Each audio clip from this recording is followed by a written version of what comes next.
जैसा कि सर्वविदित है कि केंद्र व यूपी सहित अन्य राज्यों की भी सरकारें अपनी आर्थिक नीति, बजट व अर्थव्यवस्था आदि को लेकर जो बड़े बड़े दावे कर रही हैं, वे ज़्यादातर हवाई न होकर काश ज़मीनी हकीकत में सही और वास्तविक होते तो वाकई भाजपा द्वारा अच्छे दिन लाने के इनके सुनहरे सुहावने व लुभावने वायदे की थोड़ी अच्छी बात होती।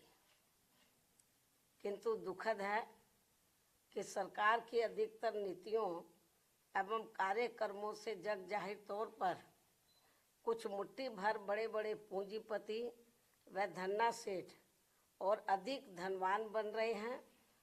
व इन जैसे लोगों की संख्या दिन दोगुनी व रात चौगुनी बढ़ रही है, जो कि ये सरकार की पूंजीवाद समर्थक नीति का जीता जागता प्रमाण है।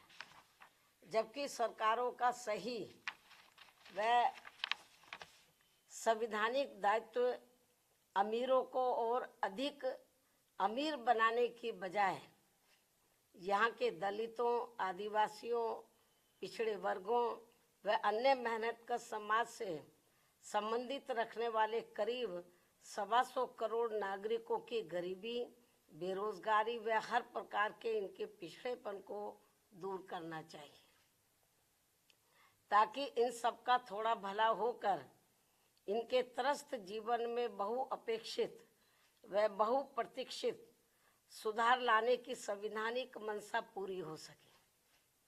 लेकिन ऐसा नहीं करना स्पष्टतः सरकार की गरीब विरोधी नीति व कार्यकलाप ही कहलाएगा।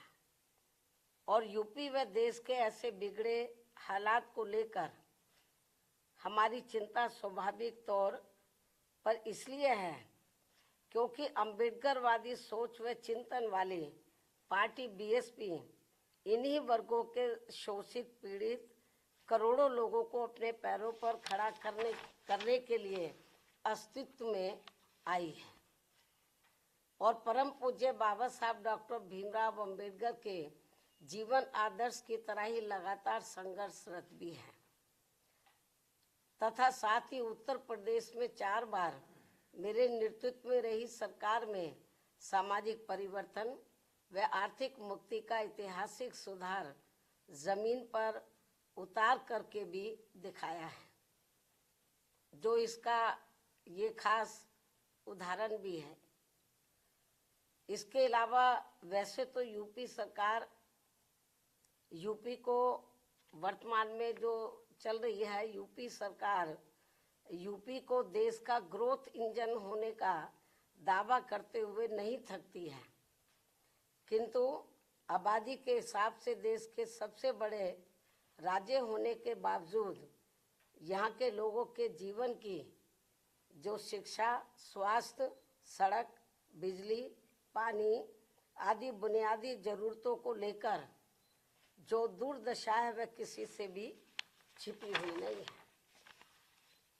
केंद्र की तरह यूपी सरकार के पास भी धन की कमी नहीं है, लेकिन इसका इस्तेमाल यहाँ के गरीब लोगों के हित कल्याण तथा इनके जीवन सुधार में पूरे सही से नहीं होना, ये काफ़ी चिंताजनक बात है।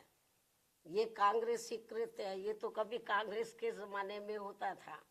ये कांग्रेसी कृत्य है जिस नक्शे कदम पर अब भाजपा सरकारें भी चलती हुई नजर आ रही हैं। भाजपा व अन्य और जो रीजनल पार्टियों की सरकारें हैं वो भी चलती हुई नजर आ रही हैं, जो बड़े दुख की बात है। इतना ही नहीं बल्कि कांग्रेस व सपा सरकार की तरह ही भाजपा सरकार द्वारा भी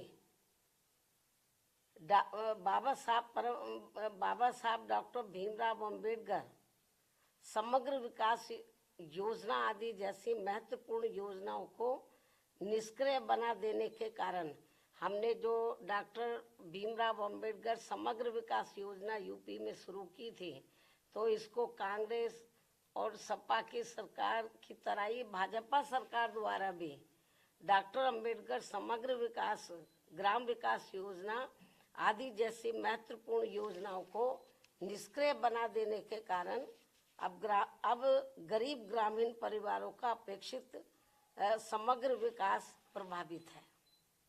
जबकि बीएसपी की सरकार ने इस योजना को भरपूर धन देकर गांवों को 17 बुनियादी सुविधाओं से जोड़कर यहाँ लोगों के जीवन में काफी सुधार लाया था, ये बात सर्वविदित है।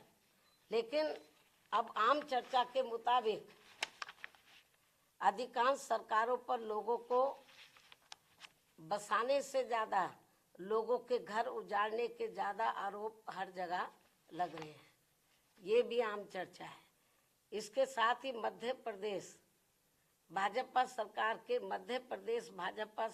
के वरिष्ठ मंत्री द्वारा विभिन्न सरकारी कल्याणकारी योजनाओं के लाभार्थियों को भिखारियों की फौज बताने से इन करोड़ गरीब अपेक्षितों के प्रति इनकी हीन, संकीर्ण एवं जातिवादी सोच ज्यादा प्रदर्शित होती है, जो ये गंभीर विषय भी है।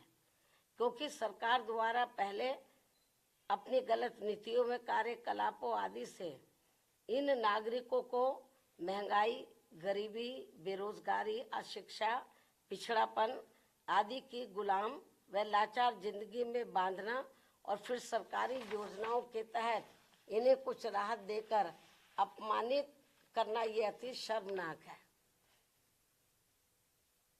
मतलब मामूली सा राहत देकर।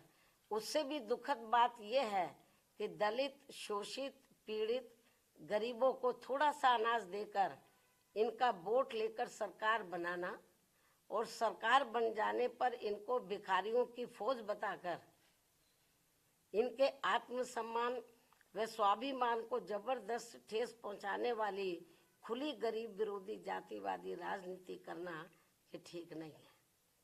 और इसकी जितनी भी निंदा की जाए वह कम है। ये विषय हालांकि मीडिया में तो काफी चर्चा में रहा है, लेकिन इसके बावजूद केंद्रीय नेतृत्व ने इसका संज्ञान लेना उचित नहीं समझा, जो ये भी चिंता की बात है। इसके साथ ही यूपी ही नहीं बल्कि पूरे देश में भाजपा सरकारों द्वारा कानून व सरकारी मशीनरी का दुरुपयोग करके धर्म विशेष के नागरिकों व उनके धार्मिक स्थलों आदि को जो टारगेट किया जा रहा है, वह संविधान की मान मर्यादा व उसके धर्मनिरपेक्षता के मूल सिद्धांत के विरुद्ध वास्तव में देश के विकास को बाधित करने वाला कदम है। और अब मेरा यही कहना है, केंद्र व यूपी सहित सभी राज्य सरकारों को अपनी संकीर्ण, द्वेषपूर्ण, जातिवादी व सांप्रदायिकता आदि के कृत्यों से जरूर बचना चाहिए, क्योंकि इससे देश के करोड़ों गरीबों, मजदूरों, शोषितों, पीड़ितों, दलितों, आदिवासियों, पिछड़ों व अन्य मेहनतकश नागरिकों का हित व कल्याण नहीं हो पा रहा है, और जिससे वास्तव में देश हित भी प्रभावित हो रहा है। ऐसे में सरकारों की नियत, नीति व अमल में भी सर्वजन हिताय व सर्वजन सुखाय जैसा सही संवैधानिक जनहितैषी बदलाव होना जरूरी है। संक्षेप में अब हमारी पार्टी का यही कहना है कि हर वर्ष केंद्र व राज्यों के बजट में देश, प्रदेश व जनहित की जो काफी बड़ी बड़ी बातें कही जाती हैं, और आपको मालूम है इस समय बजट का दौर चल रहा है पूरे देश में। राज्यों की सरकारें अपना बजट रख रही हैं, केंद्र की सरकार ने भी बजट रखा, चर्चा भी अब इस पर होगी। लेकिन इन्होंने हर साल केंद्र और राज्यों की सरकारें अपने बजट में देश, प्रदेश व जनहित की, केंद्र की सरकार देश की जनहित की और राज्यों की सरकारें प्रदेश व जनहित की तो काफी बड़ी बड़ी बातें करती हैं, लेकिन उन पर 50% भी सही से अमल नहीं किया जाता है। क्योंकि मैं देख रही हूँ आए दिन किसी ना किसी राज्य का बजट आ रहा है, लंबी चौड़ी बातें करते हैं। यूपी में भी कही गई, केंद्र की सरकार ने भी कही, लेकिन जितनी वो बड़ी बड़ी बातें करते हैं बजट को लेकर विभिन्न क्षेत्र में, उन पर 50% भी सही से अमल नहीं हो पा रहा है। और वास्तव में प्रैक्टिकल में तो देखने के लिए ये मिल रहा है कि जो दबे कुचले लोग हैं, दलित हैं, पिछड़े हैं, आदिवासी हैं, माइनॉरिटीज के लोग हैं, तो इनके साथ तो काफ़ी अन्याय हो रहा है। तो इनके हित के लिए, इनके डेवलपमेंट के लिए, इनके मद में जो पैसा बजट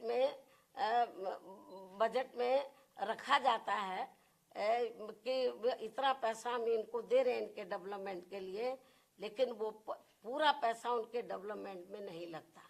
और हमें तो ये भी जानकारी मिलती है कि अंत में उनका काफ़ी पैसा दूसरे मद पर खर्च कर दिया जाता है। और इसको लेकर हमारी पार्टी ने पार्लियामेंट के अंदर भी आवाज़ उठाई थी। जब मैं मेंबर पार्लियामेंट थी, मैंने भी इस मुद्दे को काफ़ी गर्मजोशी के साथ उठाया था।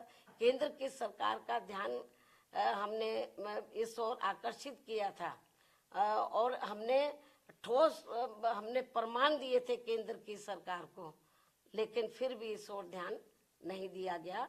तो इनके लिए, इनका वोट हासिल करने के लिए जो वीकर सेक्शन के लोग हैं, जो गरीब लोग हैं, अन्य मेहनत कश लोग हैं, इनके डेवलपमेंट के लिए बातें तो बड़ी बड़ी कही जाती है बजट में। इस बार भी काफ़ी लंबी चौड़ी बातें कही हैं, लेकिन वो पैसा भी पूरा इन पर खर्च नहीं होता है। और आखिर में चुपके से, बहुत ही सावधानी पूर्वक, मतलब चुपके से, मालूम भी किसी को ना पड़े, दूसरे मद में पैसा ट्रांसफर कर दिया जाता है। तो ये हाल है बजट का। इसलिए ये जो बजट में खास तौर से हर साल जो बड़ी बड़ी बातें कही जा रही हैं, अब भी कही जा रही हैं, तो मेरे ख्याल उसका फ़ायदा जो ज़रूरतमंद लोगों को जितना होना चाहिए वो नहीं हो रहा है। तो इसलिए मेरा केंद्र और राज्य सरकारों को यही कहना है कि जो आप बजट पे कहते हैं, उसके ऊपर जो भी आप वायदा करते हैं, जो भी पैसा सैंक्शन करते हैं, उसके ऊपर आप लोगों को अमल भी करना चाहिए। मुझे पूरी उम्मीद है कि ये लोग जरूर मेरी इस बात की तरफ ध्यान देंगे। अब मैं अपनी बात यही समाप्त करती हूँ। धन्यवाद। जय भीम व जय भारत।